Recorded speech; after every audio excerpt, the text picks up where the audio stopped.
Hey there, my name is Wellborn. I'm a potter in Raleigh, and the Downtown Raleigh Alliance and Raleigh First Friday are putting together a virtual First Friday for June 2020 since we can't get together in person, and they've asked me to do a demonstration of my making technique.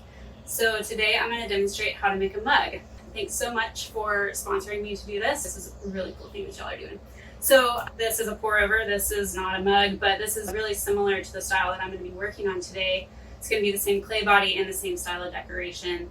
So when it's done, it'll be this bright white color. Steps I'm going to go through today are, first I'm going to make the shape of the body on the wheel. I'll let that set up for a few hours, and then I'll come back and I'll cut that off of the bat, which is the thing that it's thrown on. And then I will trim the foot, which is the base. I'll add a handle, and then I'll go through the decoration. So I'm going to try to get all that done in the next 15 to 20 minutes. And I'm really glad to share this with you and to show you all my making process in my studio space. My studio is not normally open to the public, so sneak peek here. Thanks. Okay, so the first thing that we're going to do here is make the body of the mug. So I've weighed out a pound of clay. I wedged it, which just looks like kneading bread. And now it's mixed together. Hopefully there's no air bubbles in this ball of clay. And here we go.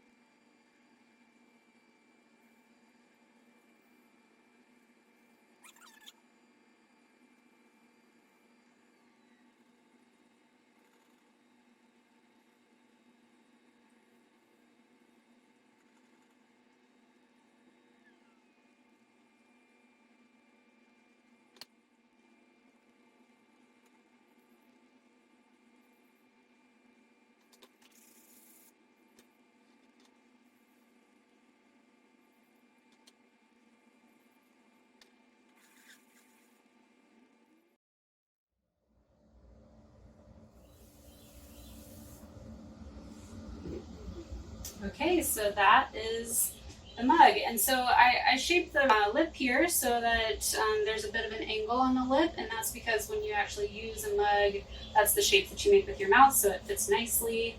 I'll come back and I'll trim this bottom part up here so that the curve is continuous. I leave that in here for now because it's a very soft clay body, and that way it doesn't deform as I'm handling it early on while it's still wet. So I'm gonna let this set up for a couple hours, and then I'll come back and work with this more. Okay, so here is a mug that has been setting up overnight. It's probably been about 16 hours since I made this mug, and it's ready to be cut off the wheel now. So I've got this tool. This is called a wire tool, and I'm just going to cut this guy off. All right, and now I can flip it over, and we'll trim the foot here so that it's not completely flat. So there's a bit of a raised edge, which is just a mark of a nicely finished pot. When I trim pieces that are a little bit wet still, this one's just a little bit wet, I like to use this tool. This is called a Giffen grip. Every time I need to trim a pot, I need to get it back into the center of the wheel so that the foot is in the center of the pot. It looks pretty funny if you trim your foot off center. So this tool just helps me put the pot back in the middle of the wheel. There's lots of other ways to do this. Tap centering is one that production potters usually use, but today we're going the easy route. So I'm flipping this over so that I can access the foot.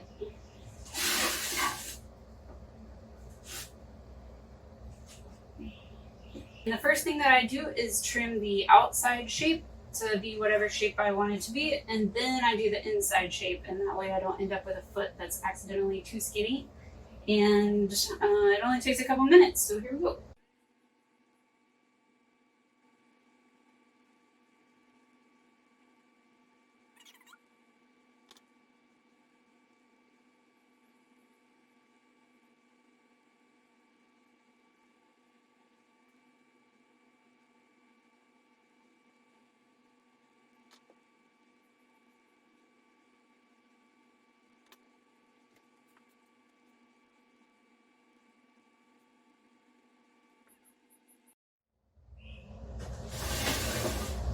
All right, that's all done.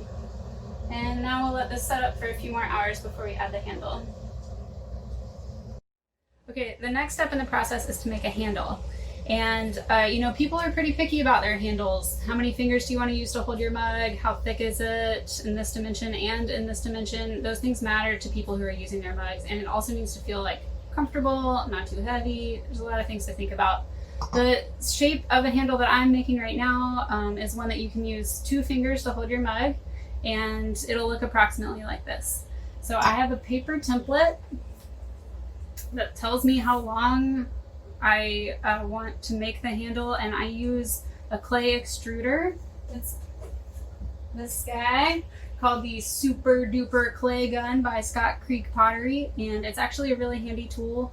It comes with blank dies, and I cut this to be the shape that I want it to be. So I extrude a long coil using this gun, and then I cut from that coil to this shape to be the set length, and that way I can make sets of these that all look similar. Okay, so I've got a handle that I cut to shape, and the next thing that I'm going to do, well, I wouldn't want to use this just as is and attach to my mug because it lacks personality. It's too uniform.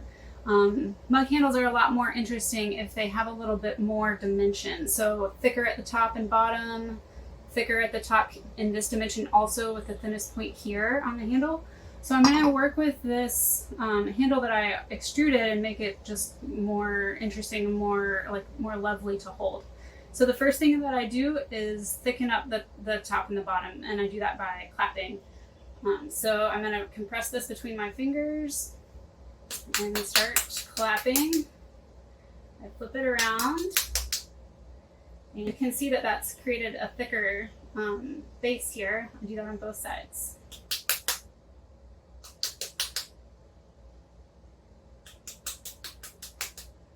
Alright, so now we've got sort of a dog bone shape here where it's thicker on the top and bottom.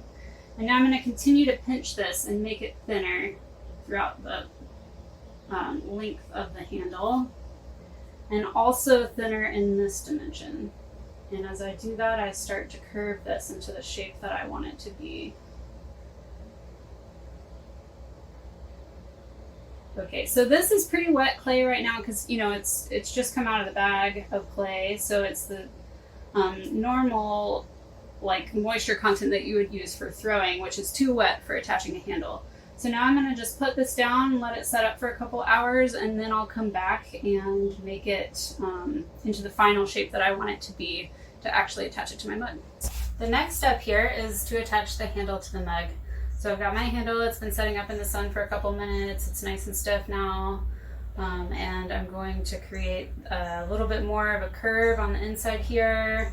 I need to create a curve here and here so that they'll attach, these two ends will attach nicely to the mug.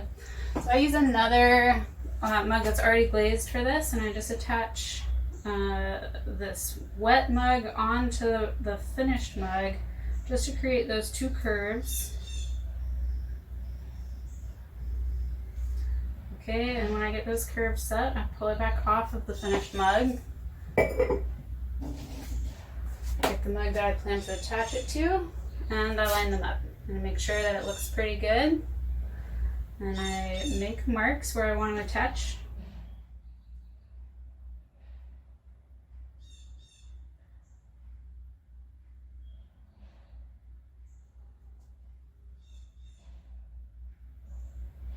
Okay, so I have the place where I want this to go, and I'm going to score it. So this is called a scoring tool, and it's really just creating a scratched surface in the clay. So I score both the mug body and the handle. I like to go in different directions. And the purpose of this is so that the clay particles sort of exchange between the piece that I'm attaching and the mug body. So I'm going to use some water to facilitate that process too. Alright. And now I put the handle where it's supposed to go, and I move it back and forth just a little bit to facilitate that clay particle exchange between the handle and the mug body. So that's our initial shape there. It's attached. Now I'm going to use some water and shape this handle a bit more, smooth it out.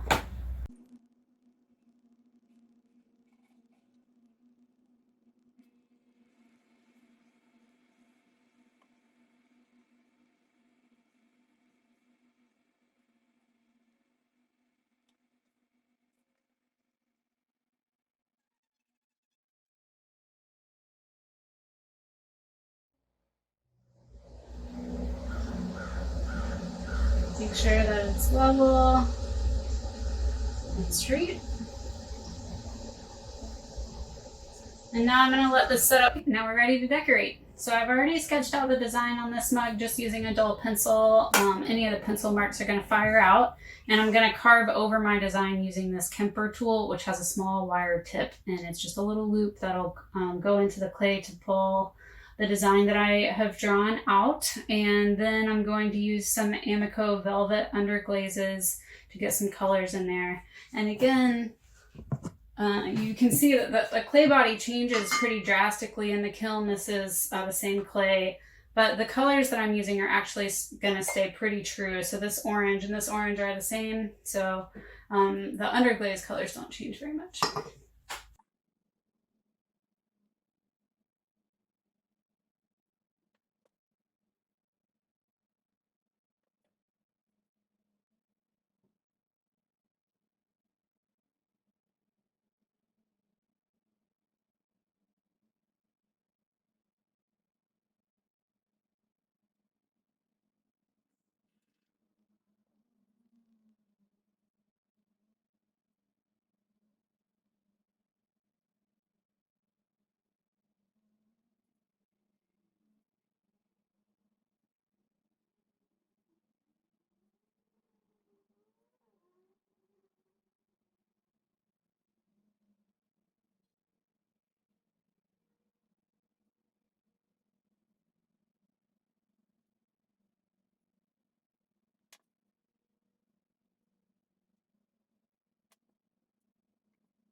So that is totally carved now. There's always a design on the bottom and then a little bit on the inside too.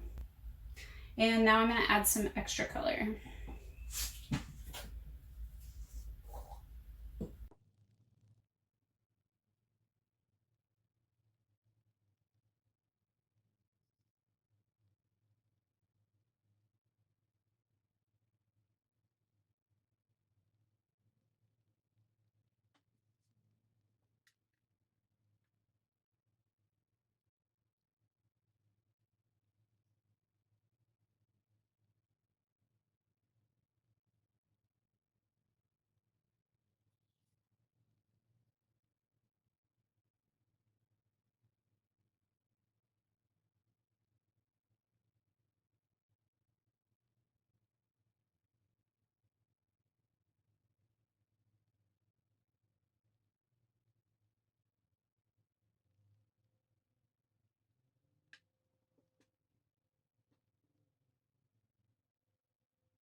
Okay, so that's done for now. This cup has been sitting up overnight and it has dried out just a little bit, but it does need to continue to set up and dry out for another couple days.